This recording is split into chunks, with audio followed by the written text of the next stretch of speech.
Well, we're pleased, but we're not satisfied. Certainly, we would have loved a bond set that's something that was commensurate with the act.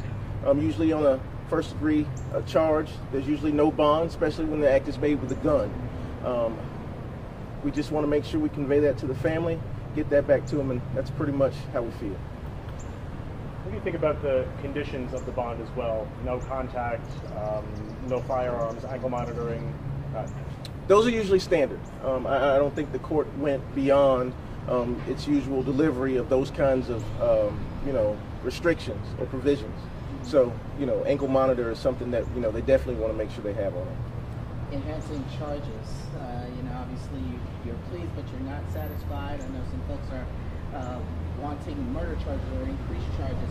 What's your plan to chat with your state attorney's office to see if that's a possibility?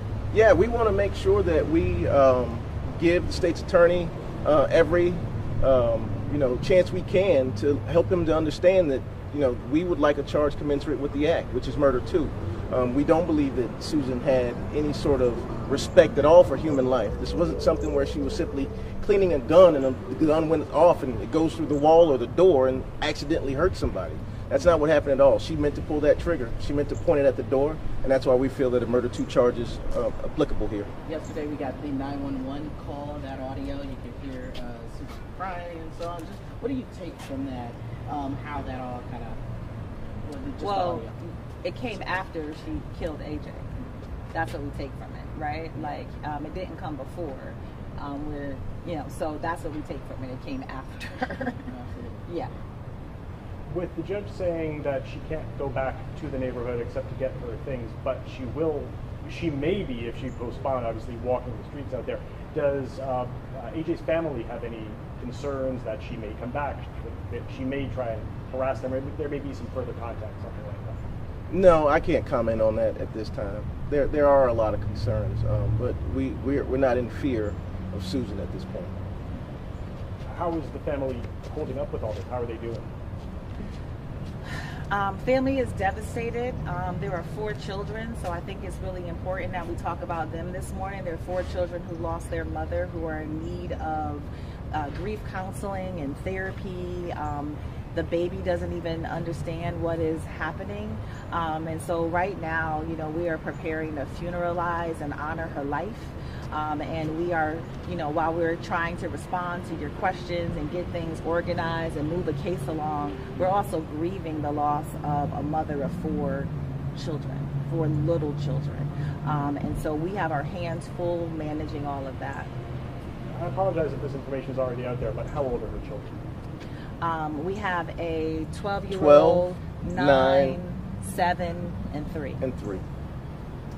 Seeing so many loved ones in there on behalf of AJ, is that something that we can expect to see? Like, what did it mean to have that strong family presence in the courtroom today? Well, the family is this community. The family is much bigger than us now. It's a village of folks that have come to wrap their arms around us and support us. It means everything. Like, we are literally running off the strength of those types of folks who are just showing up left and right from here locally in Ocala and across the nation. And so it means absolutely everything to us. If it was not for that family in that village, this story would not have broken national news, and we might not be here with any charges at all. So we are beyond grateful. From mill trains to media coverage, we are so grateful for the family of support. It means everything to us. And this morning we wanted to make sure that we showed up very dignified, but we were here present for AJ.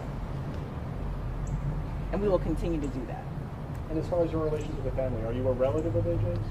No, my sister is AJ's best friend. So AJ had 3 best friends. One of them is my younger sister, Kimberly Robinson, and I'm her older sister. And I've been asked to be in this role. Next step for you guys from legal, what's next? What are we trying to get done here? Well, what we're trying to get done is make sure that we let the state's attorney's office know we want that murder 2 charge.